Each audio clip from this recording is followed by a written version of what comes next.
Thanks a lot. ਭੈਣ ਜੀ ਨੇ ਬੜਾ ਕਈ ਕੁਐਸਚਨਸ ਰੇਜ਼ ਕੀਤੇ ਆ ਔਰ ਜੇ ਅਸੀਂ ਇਹ ਕੁਐਸਚਨਸ ਦੇਖੀਏ ਤੇ ਕਿਉਂਕਿ ਗੁਰਬਾਣੀ ਵਿੱਚ ਵੀ ਇਹੀ ਕੁਐਸਚਨ ਰੇਜ਼ ਗੁਰੂ ਨਾਨਕ ਪਾਤਸ਼ਾਹ ਨੇ ਵੀ ਕੀਤੇ ਆ exactly same questions in one form or the other.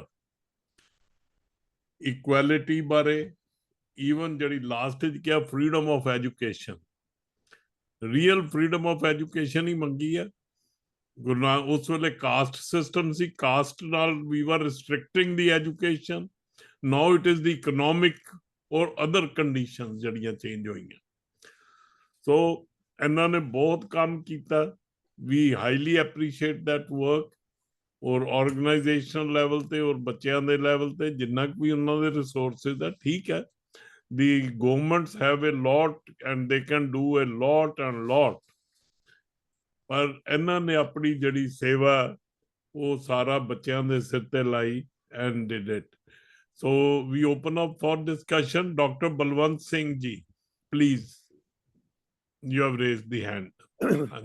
ਹਾਂਜੀ ਵਾਹਿ ਖਾਲਸਾ ਵਾਹਿ ਫਤਿਹ ਜੀ। ਫਤਿਹ ਜੀ। Sister Shantha, thank you so much for your hard work and collecting all the data and making presentation over here. I sincerely appreciate that. I am simply asking you a question that I'm comparing the schools before partition and after partition. Many of us listening to you are the people who went to local schools. There was no discrimination, whether you are from lower class, upper class, everybody sat on the tappads and went to the same schools. And the standard was very good. We are the product of those schools. And after the partition, what happened?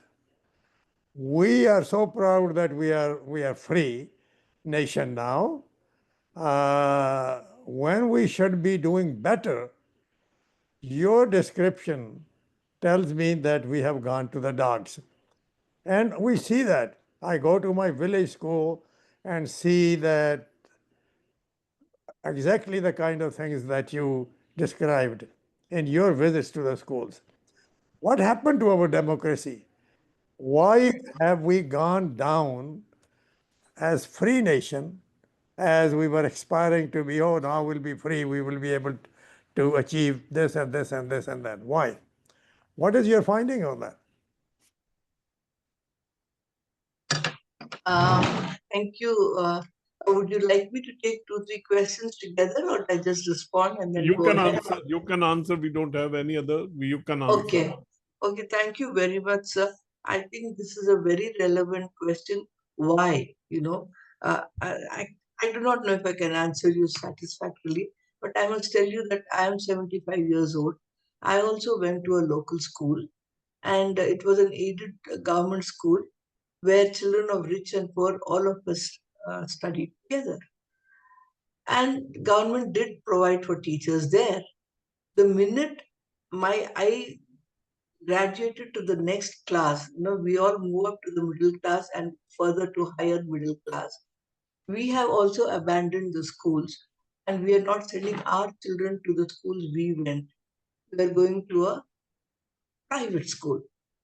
And that is because the government also has stopped investing in these schools that we have attended. My whole education was subsidized by the government. My school fee was only 9 rupees. My college fee when I went to the university was 13 rupees a quarter. I did my PhD in JNU and my fee was 150 rupees. You see, it was affordable. I was middle class. My parents could have afforded more than that, but I lived on subsidized education from the state to continue with my education. Right? Now, when the next class, when the lowest, the weakest are trying to come to education, aspiring for education, government has stopped investing in education as much. There was greater investment in education when I was going to school than I think there is now, you know. So they've stopped investing in education, stopped providing for adequate teachers, stopped subsidizing.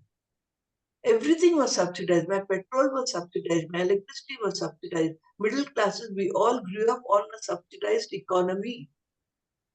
When the poor are ready for playing a role in the nation's productive process development, we keep saying that they're giving freebies and rations. No, that's not enough. They have not been given good institutions.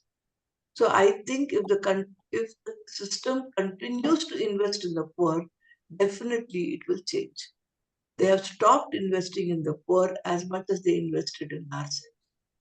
We have abandoned the public schools, public hospitals, so they have weakened. We should start, in fact, go back to public schools and public hospitals to strengthen them.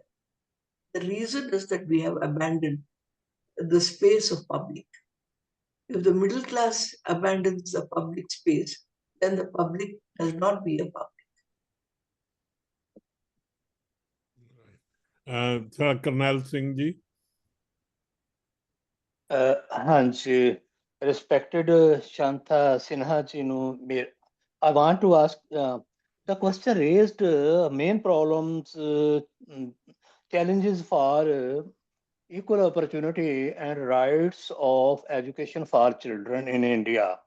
The main problem that has been discussed is inequality, public sector and private sector, public sector and private sector. And my question is, who will bell the cat when our legislative representative, MLA, MPs, bureaucrats, or judiciary judges, their children are all so-called private sector schools, and who will do this? My question is, how to create that? How we can compel these legislators? Either they should be forced, asked to send their schools. Only those representatives should be selected who send their schools to their children to the government schools of their area. Only that can improve the situation. This is my suggestion. Do you agree, Mrs. Sinha? Absolutely, Karnal Singhji. I think the answer lies in the top and not at the ground. As I told you, poor want education. They're doing everything to get their children to. But then this political will that you talked about is something that has to be enhanced. And we should not lose hope. The minute we get cynical, I think it is convenient for those in power not to do anything at all. We continuously be optimistic, we continuously hope and put pressure on the system to react. There is a mass movement going on here and there. People are putting pressure. That is not enough. There has to be an arousal of national consciousness, and I hope that actually happens. And I like your suggestion that public representatives should send all their children to public schools. I hope that happens. The schools will automatically, I think, get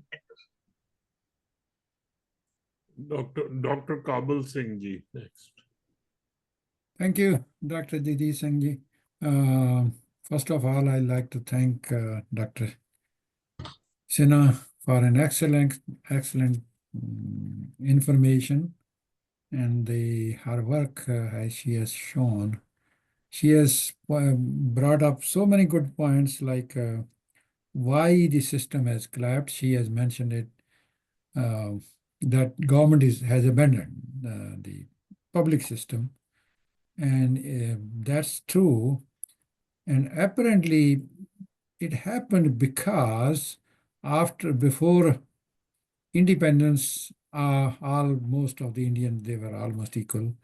But after independence, the upper class or the middle class, they were able to influence the government or political leaders or whosoever was in power to help them more and cut down on poor people like public schools, public hospital, and provide 6 lanes.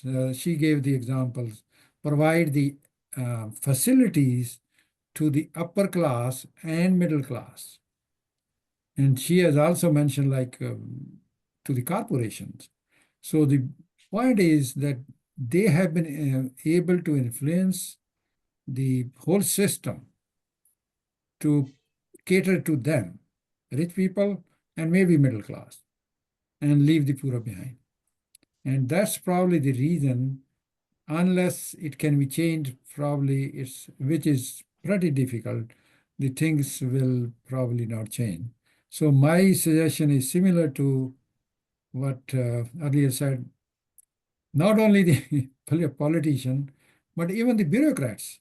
They should be told, you should send your children to send your children to public school, go to the public hospital and private. So that's probably the only expanded, not only the politician, but even the bureaucrats, because they are part of it. The public, they are in a coalition or they collaborate to manipulate the system. So that will be my suggestion, that someone has to do it. Thank you. And thank you, Madam, once again for excellent ideas and the work you've done. Thank you. I have another from my side. If the private education, even the power for elite class, the elite class, when they are sending their children to a sort of a elite schools and even private schools, and then again that those are the people who are again coming to power, because the other people are totally ignorant. The other people cannot even compete. So where is the equality? So in my feeling, there should be no private schools even at any level. At least up to 12th grade, there should be zero.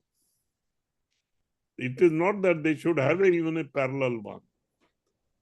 Because then the elite class can send their schools to better schools, and then they become better, then they become doctors, they become engineers, they become other things. The other people, nowadays, we have so much of problem that unless you have a tuition work or the cost of education, as Madam has recommended, the cost of education is so high that what can we do? And that is breeding inequality and more inequality. It is not, it is enhancing inequality. Yes. Can I just add and the for a very second? Yeah. Oh, sorry. Yeah, if you are sure. not done. If you are finished. It is, initially when she said the division of society, we are actually, the education is dividing the society rather than joining it. So Dr. Kabul Singh ji, Hanji, please. Sorry. What Dr. Jagjit Singh you said is true. Education system is creating a new caste system, in my view. The old caste system was different, and it's creating a new caste system. I can add even that, let's say, for jobs or any opportunity, if you include, let's say, a student coming from a government school should be given grace points. And compared to the others, in some, let's say I know in Punjab Agriculture University, a student coming from a rural area will get some grace points. So on the similar line, for a job, a student coming from a school should have a kind of priority, or there may be a reservation system, even saying this percentage of the jobs are reserved for only students who have come through the government system. These are different ideas which can be done, but it's a long shot. Thank you. Thank you. Dr. Sarabjit Singh ji, please. From Vaheguru Ji Bombay. Ka Khalsa, Vaheguru Ji Ki Fateh. I must thank Professor Shantha Sinha. She has really brought almost all the points that which are cause of our education system which has gone down. And I'm really actually earlier did not have that idea that she has really pointed out with the survey that poverty is not the main cause of the lower education in the country. And rest, of course, she has very rightly pointed out that there is a shortage of school, poor standard of the school, very poor facilities in the school. And the biggest thing is that caste system, which has come up in the country, and that is always creating a disparity, whether it is for rich or poor, or because of the different caste or type of creed, or even the type of work people are doing. That is all the causes are there. And definitely she has pointed out very rightly that miss of views of the teachers is going on, whether it is in the election or other type of surveys or data they are chasing.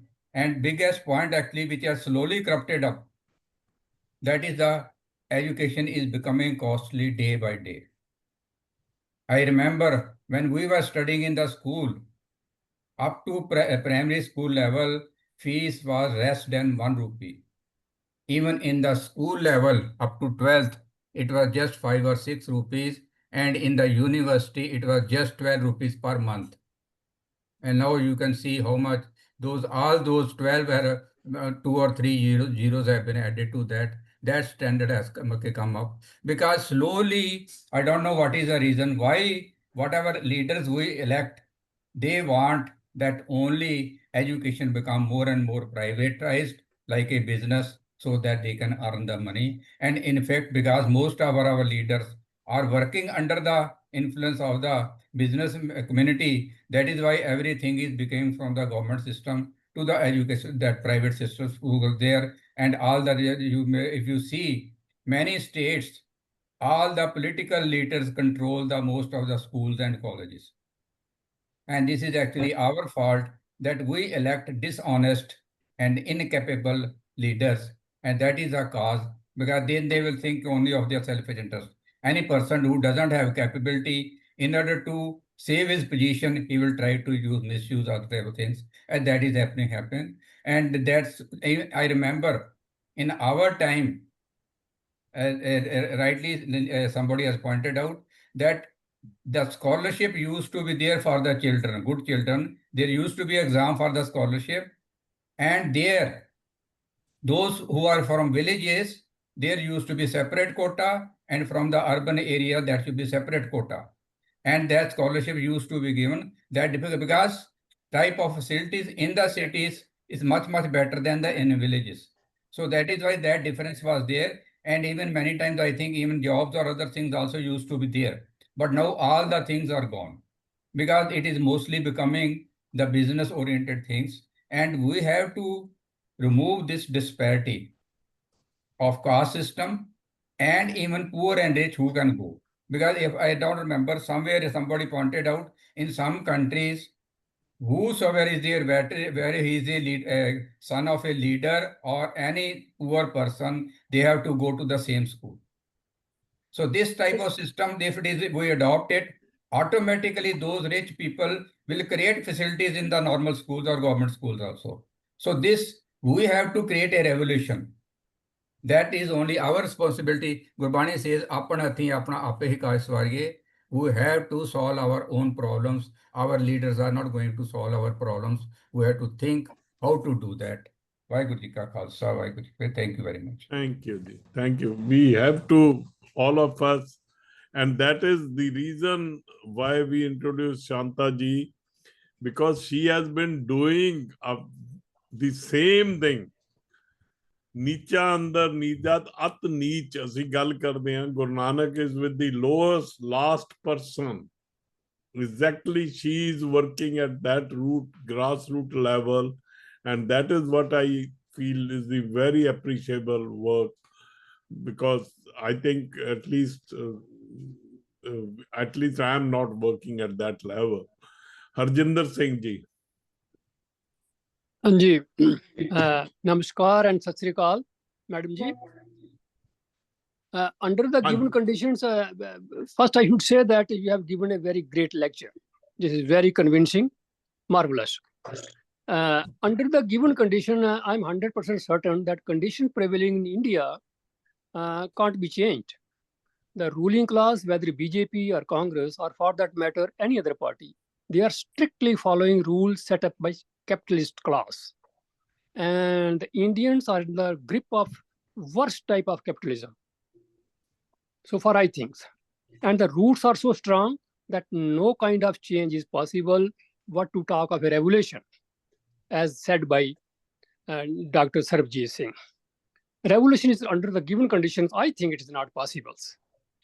The poor working class of India has only one option, is to strongly assert by coming under the one platform to change their leaders.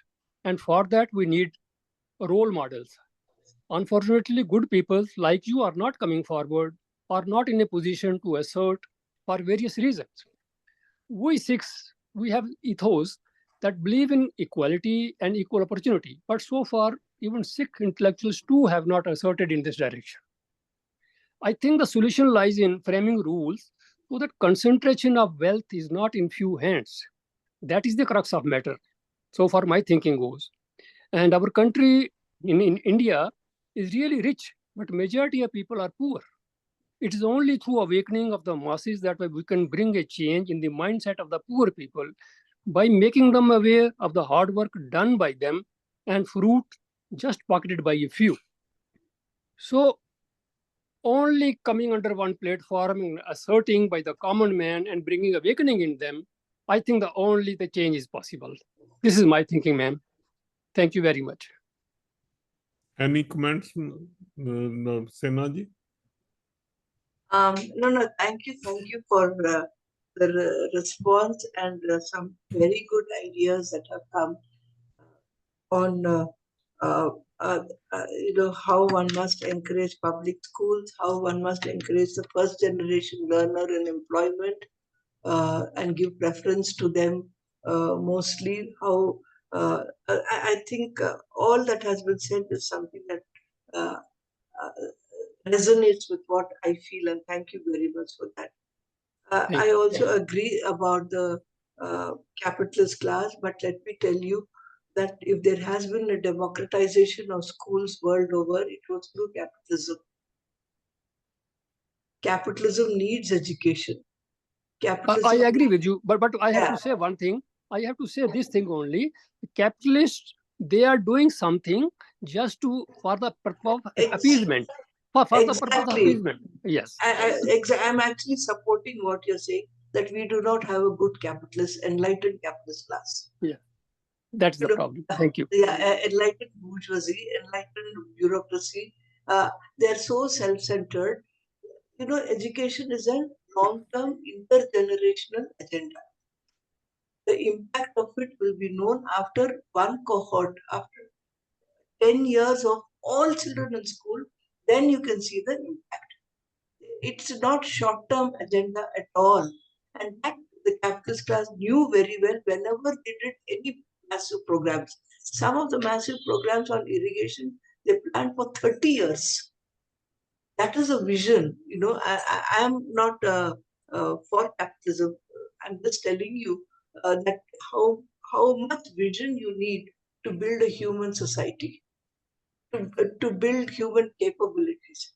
That it is an intergenerational agenda has not been recognized at all, because they plan only for primary education. They should plan for education from class 1 to university, which is free and compulsory, with affirmative action. That has never been attempted in India. Only up to class 5 or only up to class 8. It cannot be done in a peaceful fashion. All layers of education should be democratized. They're all interdependent. If you don't have good university education, you don't have good school education. If you don't have good middle school education, you don't have good university or this. Every level of education has to be invested in, and that it is an intergenerational agenda. What is lacking, as all of us agree, is visionary leadership, and leadership that cares for people and for democracy. How to make that possible is through discussions like this, through debates, through pressure, through articles. All that is happening, and still it does not hit them. We have to do far more. I think we are not doing enough. Let us take the burden of putting pressure more than what we are doing. Yes, thank you, ma'am. Ma'am, do you think that the capitalists want majority of the people to be uneducated, or sort of make them more of a labor class rather than increasing them? No, And- no, I don't think they think also so much. Okay. It's a structural necessity to be self-centered and to go ahead. If they thought, maybe they would have done much better. It's an unthinking selfishness that pushes them the way they are. It's not like what happens is by design, but not by individual design. It's a structural design. You see, there Yeah, could one be thing I would like to add, that capitalists, they think just creation of wealth is their motto, but creating equal opportunity is not their motto. that is true. Yeah. But I think we should move beyond individual, because you might find somebody in the elite also feeling like you and me. You see, I am the kind not to give up on individuals and their goodness.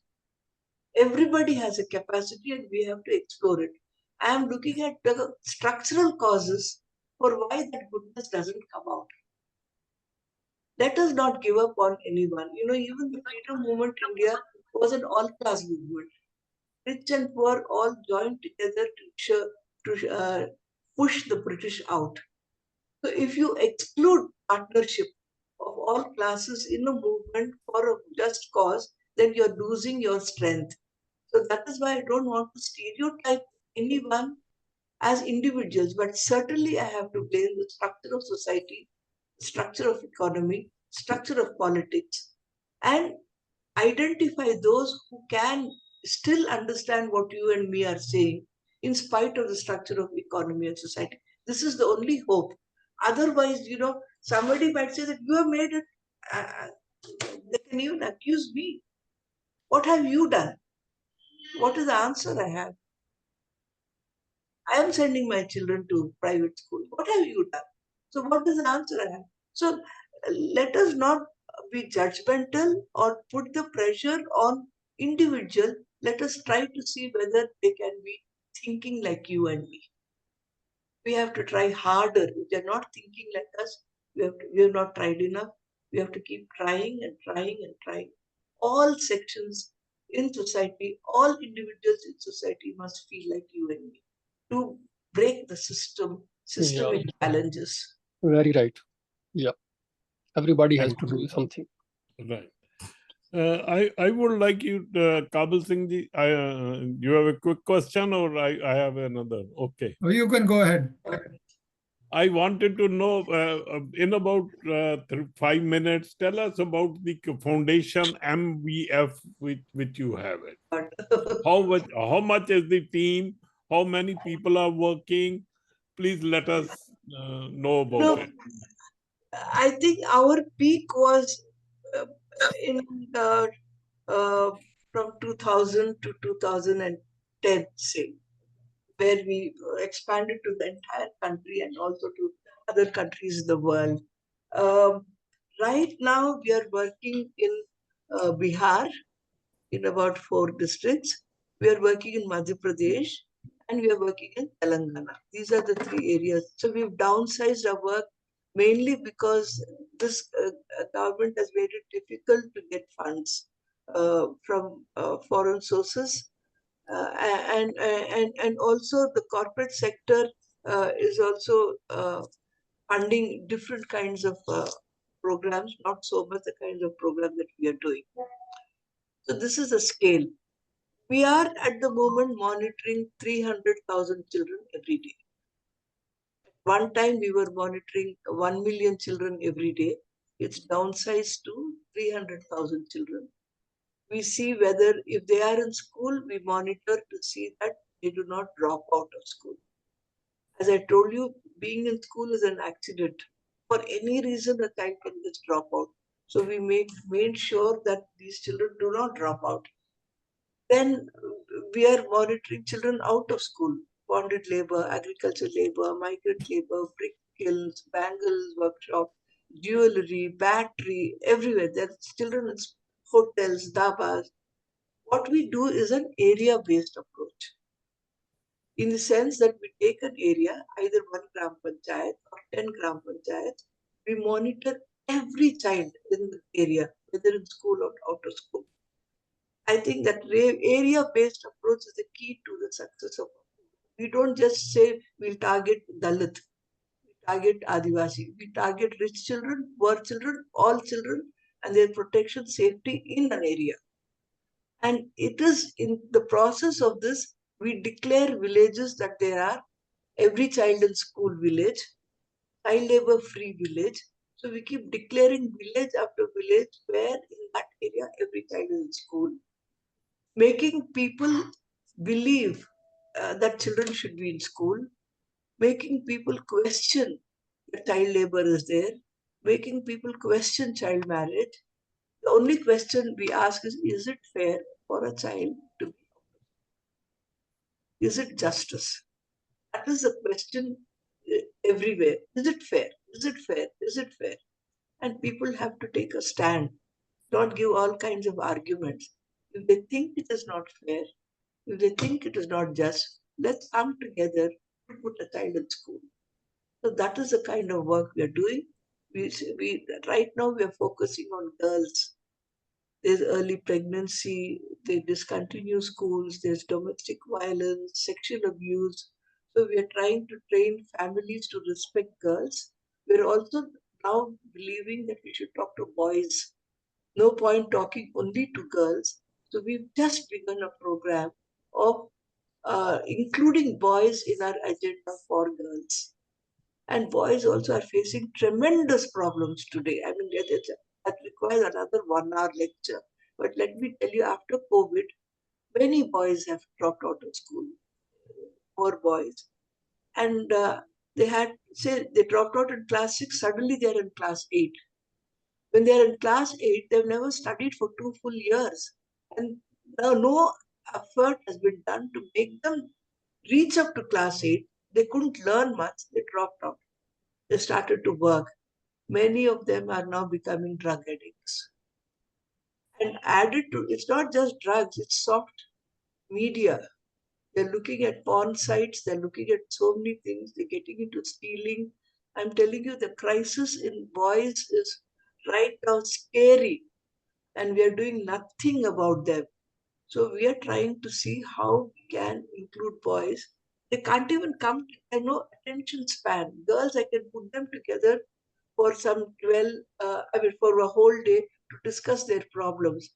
To get 3 boys together in a place even for 15 minutes is so difficult. They have just no attention span.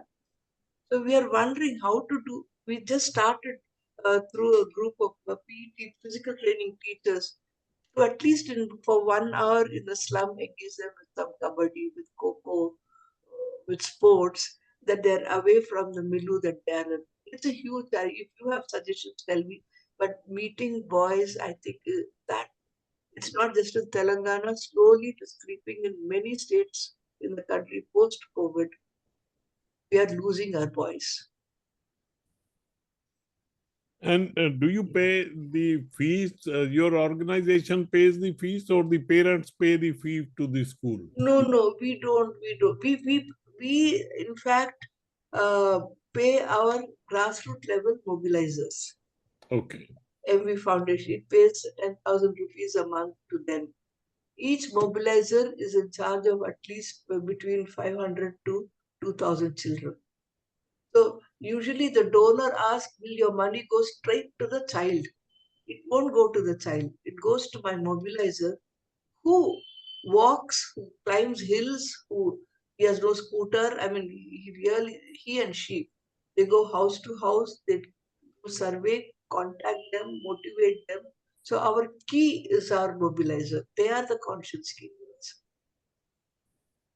Right. We Thank don't you. pay fees. No, we don't. In fact, we bargain for everything with the government. We send our children to government schools. If schools teachers don't come, then there is a dharna and a strike asking for more teachers. Because it is a right the government has to provide. Why must we do it? Okay. Dr. Kabul Singh ji, please. Oh, thank you again, Dr. Jagjit Singh. A couple of points. One, I think first I'll maybe just mention that what Dr. Sinha said right now, that girls are more attentive, they are more into education than the boys right at this time, which is true in Punjab too. Because if you look at it, Punjab, now everybody, if a girl does IELTS, then she goes to Canada or somewhere, then the boys' parents are willing to pay her money rather than asking for dowry. So in one way, I'll say this is removing or equalizing the gender equality. So, or it's reducing the gender inequality. Because if the girls are better in education and in the long run, they will dominate the society, which men have been unfortunately doing it in the past due to a number of reasons. So that's maybe the other point I'd like to add is that industry versus system, politician or system, whatever you call it. Industry, most of the industry people, you start an industry to make money, or at least to earn money, and then to make money. That's you start a job to earn money. The other option is you start an industry or agriculture, whatever, to earn money. So that's your main motive for any farmer, industrialist, to earn money. That their job is not uh, society, service of the society.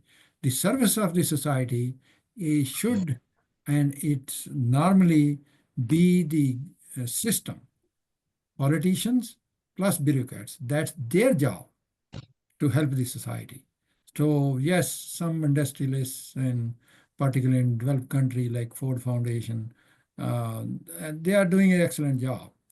And like I heard about Tatas and some Birlas, yes, but that's not their job mainly.